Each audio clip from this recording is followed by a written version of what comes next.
Indian super ലീഗിൽ ഇന്ന് Mohan Bagan super ജയൻസിനെ നേരിടാനിറങ്ങുന്ന Kerala ബ്ലാസ്റ്റേഴ്സിന് വലിയൊരു തിരിച്ചടിയാണ് ഇന്ന് നേരിട്ടിരിക്കുന്നത്.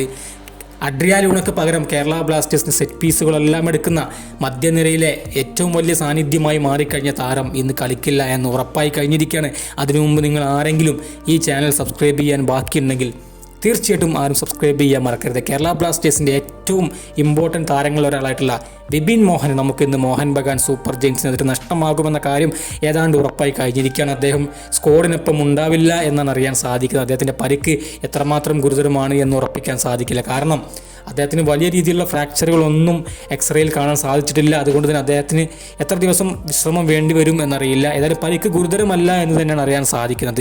ഏതായാലും വിപിൻ മോഹൻ കേരള ബ്ലാസ്റ്റേഴ്സിന് എത്രമാത്രം ഇമ്പോർട്ടൻ്റ് ഉള്ള താരമാണ് എന്ന കാര്യം എല്ലാവർക്കും അറിയുന്ന കാര്യമാണ്. അദ്ദേഹം അഡ്രിയാൻ ലൂണയുടെ ആ ഒരു കുറവ് നികത്തിക്കൊണ്ട് അദ്ദേഹം തന്നെയാണ് ഇപ്പോൾ കോർണറുകളും സെറ്റ് പീസുകളും എല്ലാം കേരള ബ്ലാസ്റ്റേഴ്സിൻ്റെത് എടുക്കുന്നത്. അതുകൊണ്ട് തന്നെ അദ്ദേഹം മാത്രമല്ല, അദ്ദേഹത്തിൻ്റെ ആ ഒരു മിഡ്ഫീൽഡിൽ ആ ഒരു ബോൾ കൺട്രോൾ എബിലിറ്റി അത് എടുത്തു പറയേണ്ട ഒരു കാര്യം തന്നെയാണ്.